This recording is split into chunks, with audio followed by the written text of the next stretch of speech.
Hello and good evening to Mumbai Kya Maangta. This evening, our conversation has been prompted by what took place earlier this week at the Bombay High Court. A case of marital dispute was being heard and the woman moved the court and she told the court that she cannot move and follow her husband who had been transferred far away to the Andaman Islands. To that, the judge asked her a question. If Sita followed Ram, why can't you?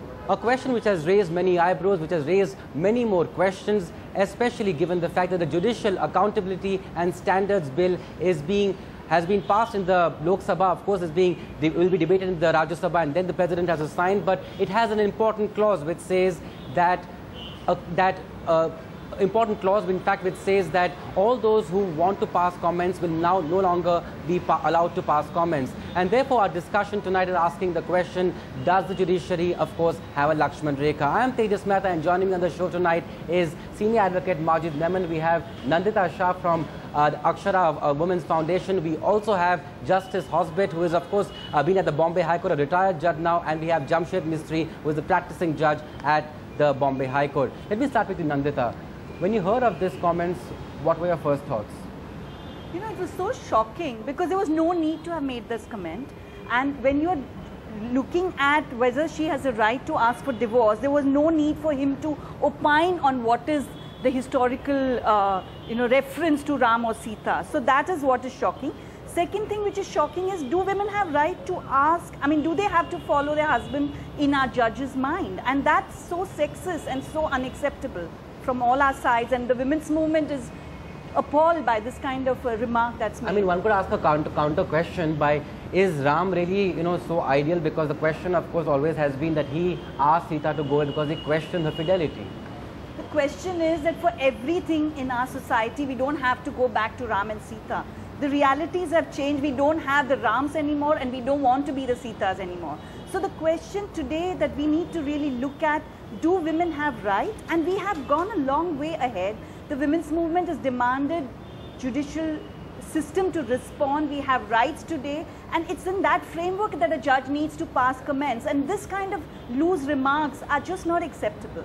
Of course, there's one point is clear that everybody on this panel, most people actually agree that such comments are not really accepted. Majid Memon, the fact that, many judges talk openly in the court, can they really do that? Because at the end of it, this is about their expression of freedom of expression also. So where does the problem really lie?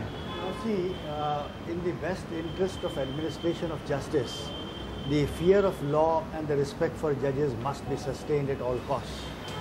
Judges must understand their responsibility. Whatever comes out of their mouth, even their body language, is always setting an example. People have to watch the judges and believe that probably what they say has to be obeyed, has to be accepted, followed. Therefore, the judges have to be more and more responsible. A.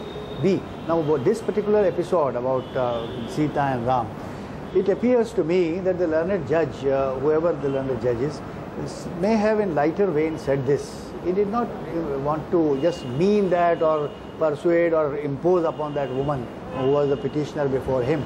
But then such comments also, it is desired, must be avoided. And they are necessarily creating controversy.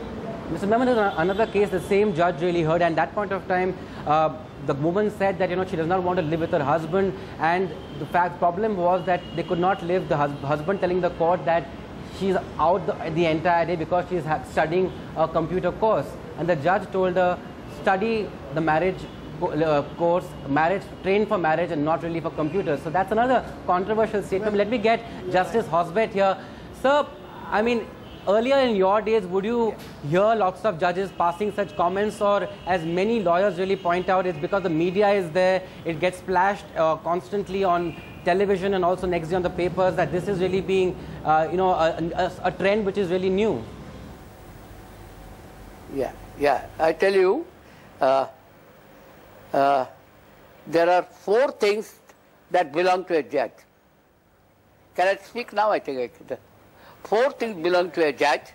Firstly, to hear courteously. Secondly, to answer wisely. Thirdly, to consider soberly. And to decide impartially. So these are the 4 things that belong to a judge. And therefore, whenever he has to speak wisely. He can't speak at random.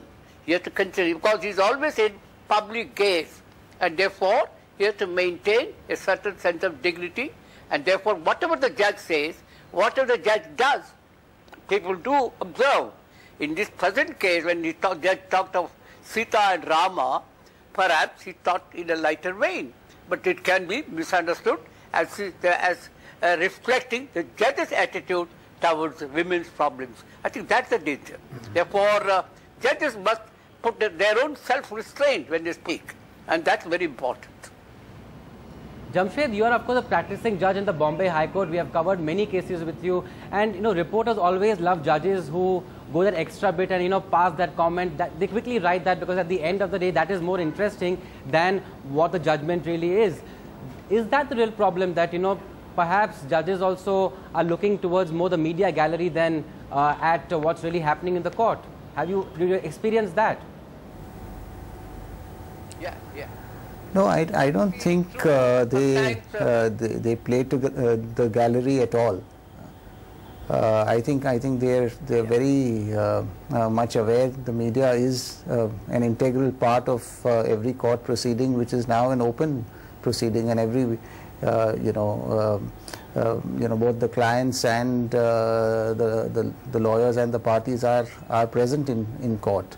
I mean, we've still not reached the stage where proceedings are shown live on television, but you never know, that could be the next stage. In other countries it's being done, but I think there is a sort of a perspective that during the proceedings, if there is a jocular comment here or there, and the proceedings in the most serious of cases are comments are made, as long as they do not disturb the demeanor of the proceedings, I think that is very important. I think that and that goes both for the lawyers who are appearing, as most certainly the demeanor and the comments that the judiciary passes, because very often that is then understood in one way or the other.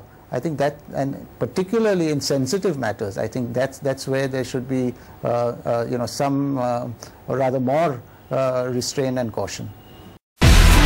Do you have the NDTV Profit app? All the markets, all the news, and your own homemade, ready-made portfolio available there for you. We will right now answer what you should sell, what you should buy when markets are down. Download at ndtvprofit.com/apps. Get the best app from the channel you trust.